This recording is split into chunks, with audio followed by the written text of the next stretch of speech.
Olá! Seja bem-vindo novamente ao nosso curso de auriculoterapia na visão da medicina chinesa. Hoje vamos iniciar o que é a auriculoterapia, o que é o pavilhão auricular e quais são as doenças vistas com a possibilidade do tratamento com a auriculoterapia. Seja muito bem-vindo novamente. Meu nome é Leandro Nascimento, sou seu professor e vamos para o que interessa.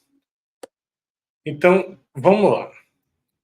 Esse é o nosso pavilhão auricular, o nosso mapa, o que a gente sempre procura. Então, aqui nós temos desde dedos do pé, nós temos o calcânio, nós temos o sistema linfático, nós temos o reto, a uretra, nós temos tudo o que precisamos tratar aqui, desde ombro, nós temos aqui a clavícula, pescoço, coração, pulmão, tá? Pontos de dente, língua, mandíbula, lóbulo, né? Olho, enfim, toda essa questão para o tratamento na auriculoterapia. Deixa eu só dar uma arrumada aqui. Fechou. Maravilha. O que é importante? Termos a consciência desses pontos, porque nós vimos nas aulas anteriores a questão dos meridianos, a questão das doenças. Lembra que eu foquei muito em nomes de órgãos. Eu foquei muito na questão de como tratar não apenas a doença, mas sim o que ela causa, né? Não apenas a sua alteração morfológica, não apenas a sua alteração emocional, mas de uma forma completa. Essa, então, vai ser o nosso mapa. Mais para frente, que esse mapa ele tem a anatomia de um corpo de cabeça para baixo. Então, visto isso, eu quero trazer para vocês a questão da o que a apostila traz. Vamos ver. Então, bem-vindo novamente à nossa aula de introdução na auriculoterapia.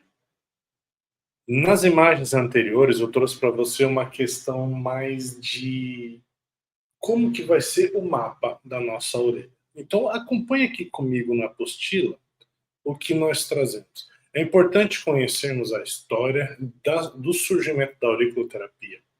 Então, ó, a história da auriculoterapia, ou como é popularmente conhecida como acupuntura auricular, ela inicia-se em passado distante com a história da acupuntura sistêmica, como é conhecida aqui no Brasil. Tem duas coisas que eu quero abordar aqui com vocês.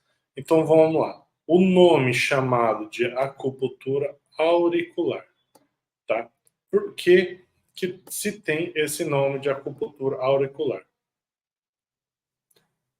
Os pontos que nós vamos estudar, nós vamos aprender instrumentos como semente de mostarda, cristal, laser terapia e até mesmo. Então, o ponto que eu quero trazer aqui para vocês é quando se diz acupuntura auricular. Se diz acupuntura porque nós vamos aprender os pontos específicos da. Nós já aprendemos os pontos de acupuntura, os meridianos, mas nós vamos aprender também que cada ponto específico da auriculoterapia ela pode ser usada como acupuntura, a agulha propriamente dita. Porém, para o uso desse instrumento, você tem que ser formado em acupuntura, medicina chinesa. O curso em si não te dá a permissão de usar as agulhas para auriculoterapia, né? Da acupuntura, mas te dá a permissão de você usar cristal, mostarda, laser, tá? Então vamos lá. Outra coisa que eu quero focar aqui em vocês é quando nós falamos sobre a história da acupuntura sistêmica. Por que sistêmica? Porque se diz sistêmica porque nós trabalhamos o corpo inteiro, tá? Então por isso que é chamado de sistêmica, é um sistema. Tudo bem? Vamos dar continuidade então. Trata-se de uma prática milenar que fora aplicada pelo povo egípcio, indianos, chineses, entre outros países. No período paleolítico, as agulhas eram feitas de pedra, osso e bambu e eram aplicadas na aurícula e outras partes do corpo. Com o desenvolvimento humano, buscou-se produzir materiais de estímulo corporal mais resistente e menos desagregantes, passando-se a utilizar cerâmica para a produção das agulhas. A pesquisadora Neves, em 2009, ela explica que por volta do ano 4 a.C., Hipócrates fazia sangria em pontos auriculares e no século já 17 fazia-se cauterização auricular a fim de tratar a dor ciática. Esses pontos é muito interessante, por quê? Porque nós já sabemos que tem um tratamento específico na auriculoterapia com a cauterização específicos do nervo auricular, que faz como se fosse um bloqueio neurológico e que corta o efeito da sensibilidade álgica, ou seja, corta a sensibilidade da dor. Por isso que se usa em alguns consultórios médicos a cauterização auricular. É um método antigo. E também nós falamos sobre sangria, tá? A sangria em si, ela ainda é feita em alguns pontos porque estimula pontos do sistema nervoso propriamente dito também. Olha que bacana. Então vamos lá. Dando continuidade aqui, eu quero que vocês tenham essa visão, né, da nossa apostila, e que isso sirva, então, como um guia para vocês.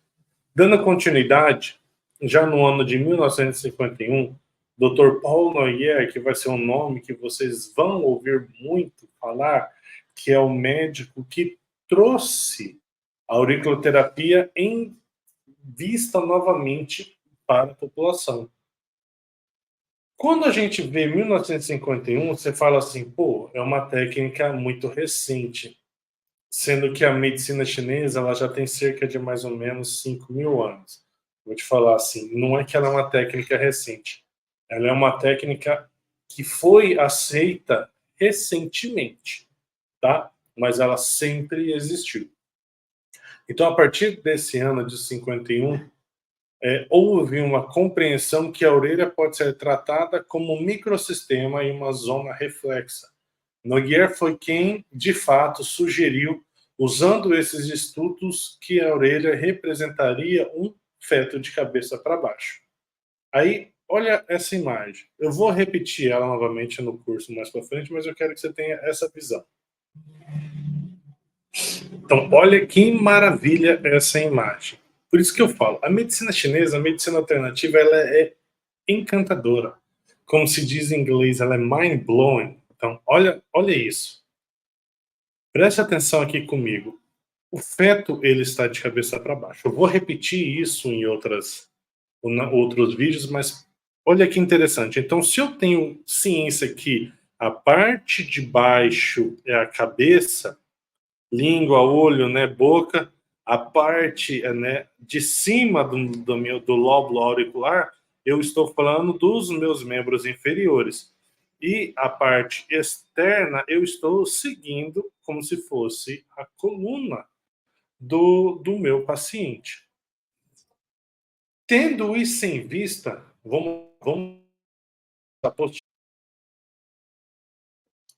então, legal. Tendo isso em vista, acredita-se que a desarmonia do mapeamento da auriculoterapia, ou seja, da auricular, que, né, se depara hoje no Brasil e no mundo, é associado no conflitos históricos de imigração de mestres que geravam escolas chinesas, francesas, coreana de acupuntura.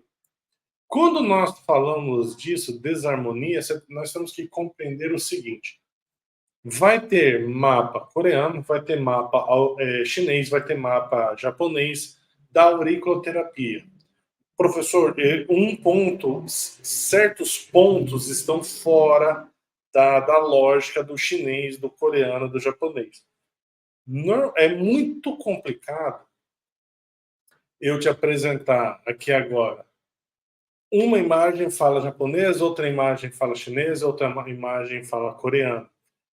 Mas eu preciso que você compreenda que sempre vai seguir a lógica do feto. Então, caso você compre um livro, tem essa ciência que pode alterar alguns pontos e outros, mas siga a lógica, tá? Então vamos lá.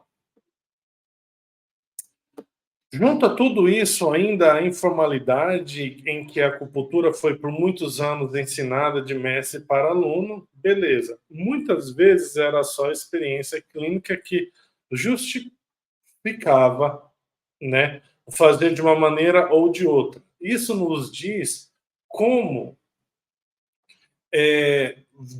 demora muito para você ter essa informação. Isso nos mostra algumas dificuldades de ter certos mapas prontos.